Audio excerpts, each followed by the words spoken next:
Hi, and welcome to Kayne's Top 5 Under 5, the 5 most important stories in cybersecurity for November 2023.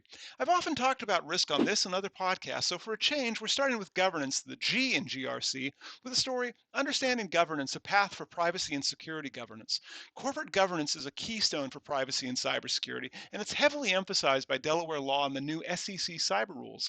Governance starts with direction as the board sketches the company's broad vision. Strategy follows, rooted in the business judgment rule, focusing on long-term plans. Oversight and operations connected to the business judgment rule and the Caremark standard ensure monitoring and execution while potentially holding directors and officers accountable. Controls and reporting are integral as per Delaware law and requires issue recognition, reporting, and corrective action. A common mistake I've heard is that controls are somehow governance. While related, they're different. Governance's significance is underscored by Delaware's laws, especially with 60% of Fortune 500 companies incorporated there. The SEC cyber rules further stress a unified approach, emphasizing that good governance creates resilient privacy and cybersecurity programs, which is a prerequisite when threat actors are constantly challenging organizational resilience. Our second story is an article from Security Week about the recently signed executive order on artificial intelligence. The president signed an executive order addressing the lack of regulations in the United States that address artificial intelligence. The order aims to help guide the development of AI with a lens towards safety and security standards coupled with consumer protections.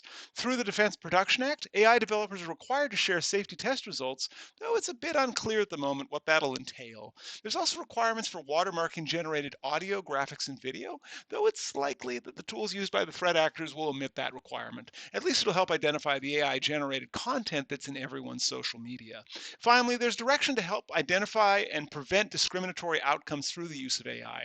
The roadmap for this executive action stretches between 90 days to a year, with a keen emphasis on safety controls, and the U.S. Congress might do something further. In our third story, we look at the relationship between compliance and cybersecurity as outlined in A Tale of Two Roles. The financial sector, once a field where compliance and cybersecurity operated in silos, is witnessing something of a merger driven by evolving regulations and changing technologies. Chief compliance officers and CISOs now need to work together through a shared set of requirements.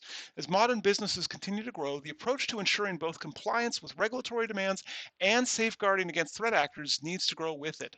For example, the management of AI-driven platforms like chatbots requires a united from CCOs and CISOs to address both technology and compliance concerns.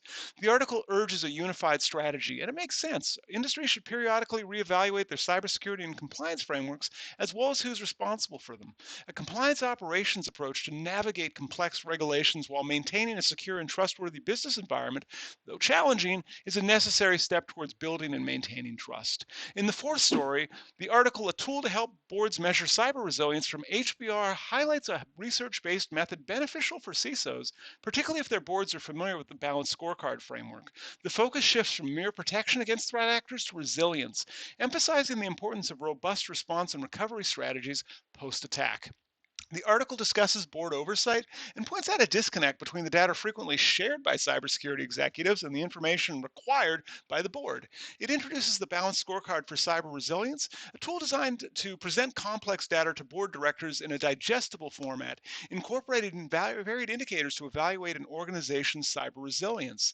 The emphasis here is on changing the reporting focus from technical data to business level risks and resilience strategies, promoting broader discussions on business risks and actionable mitigation plans. This appears to be a promising framework to bridge the communications gap between the board and cybersecurity leaders, aiming to improve organizational resilience against threats. In our fifth and final story, Litigation Preparedness Following a Data Breach, 3 tips to consider during the incident response period, it's clear that making friends with counsel is an essential step to CISO success. The story describes a typical scenario where a threat actor breaches the company's defenses, which results in a series of legal actions. If you're a CISO, read this article and send it to your chief counsel before reviewing your incident response plan. For example, the article recommends incorporating a legal hold as part of the incident response plan. It also discusses the practice of offering identity theft services only when necessary and the importance of precise wording in breach notifications to minimize additional legal risks. It suggests managing disclosures cautiously and engaging forensic consultants via legal counsel's budget in anticipation of future anticipated legal disputes, a strategy we've seen firms use successfully in recent breach litigation.